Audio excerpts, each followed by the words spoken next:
right, ladies and gentlemen, I think the last true chapter of the BFG, although I'm going to read you the last two sections here. So, chapter 23, I believe, is called Feeding Time.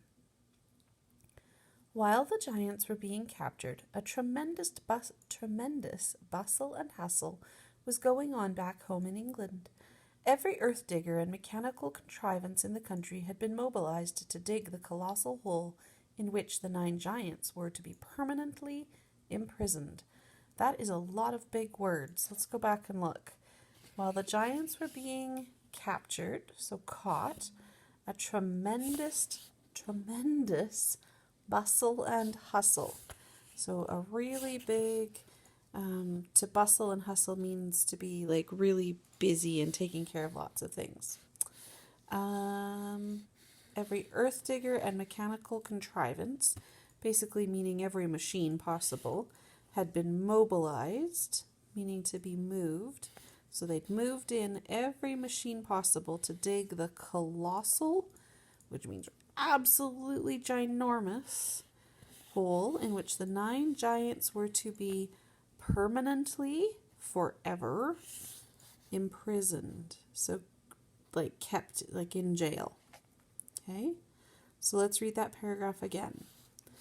While the giants were being captured, a tremendous bustle and hustle was going on back home in England.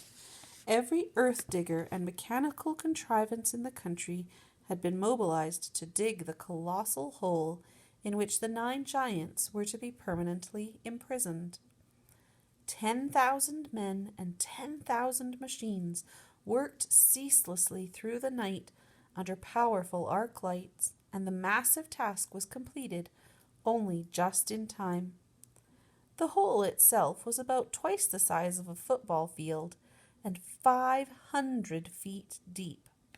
The walls were perpendicular, and engineers had calculated that there was no way a giant could escape once he was put in. So remember we talked about parallel, meaning two things that are completely side by side, and then perpendicular would be lines that cross at that perfect square corner. Okay?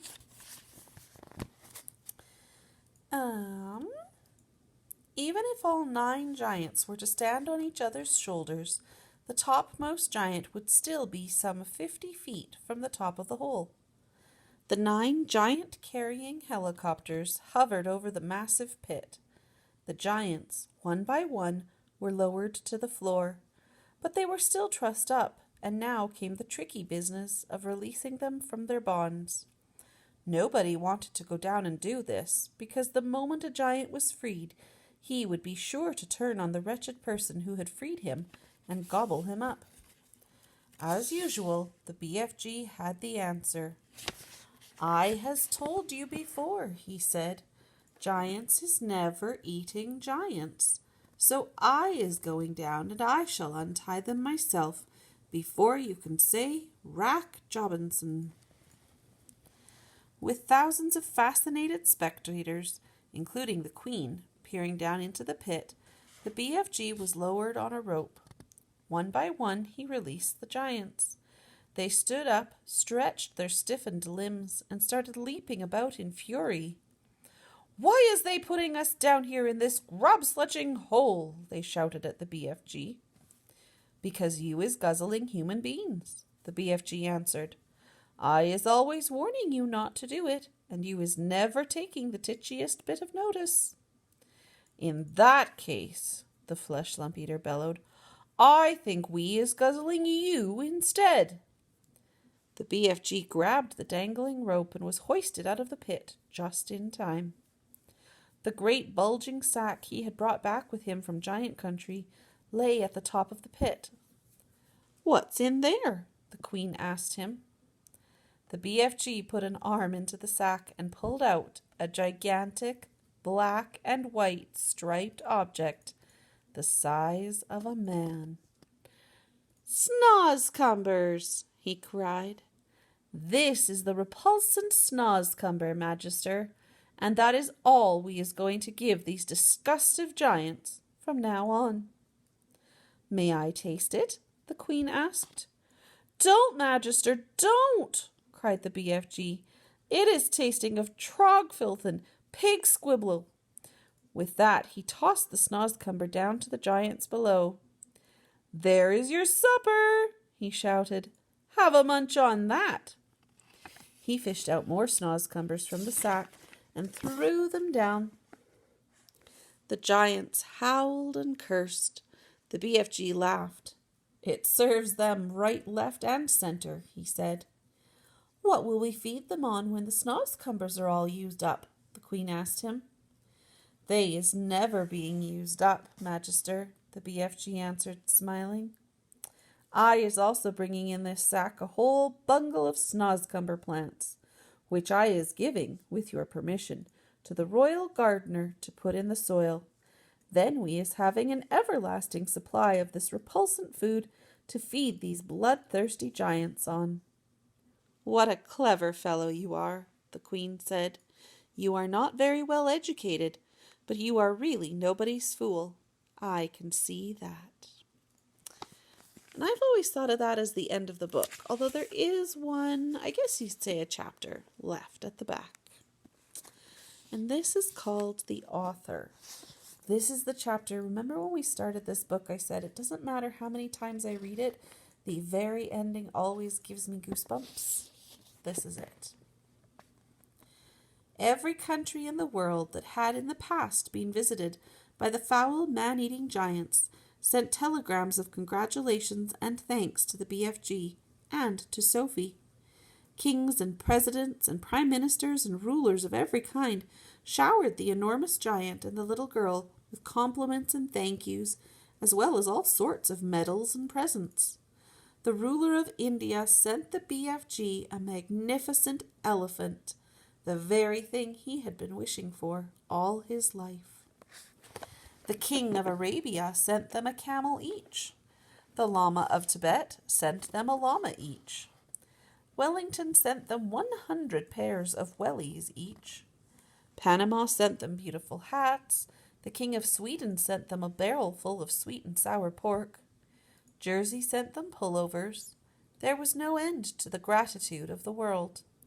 The Queen herself gave orders that a special house with tremendous high ceilings and enormous doors should immediately be built in Windsor Great Park, next to her own castle, for the BFG to live in. And a pretty little cottage was put up next door for Sophie. The BFG's house was to have a special dream storing room, with hundreds of shelves in it where he could put his beloved bottles.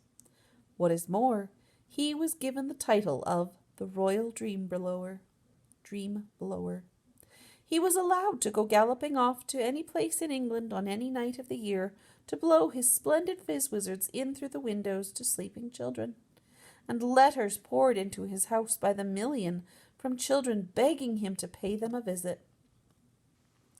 Meanwhile, tourists from all over the globe came flocking to gaze down in wonder at the 9 horrendous man-eating giants in the great pit. They came especially at feeding time, when the Snozcumbers were being thrown down to them by the keeper, and it was a pleasure to listen to the howls and growls of horror coming up from the pit as the giants began to chew upon the filthiest tasting vegetable on earth.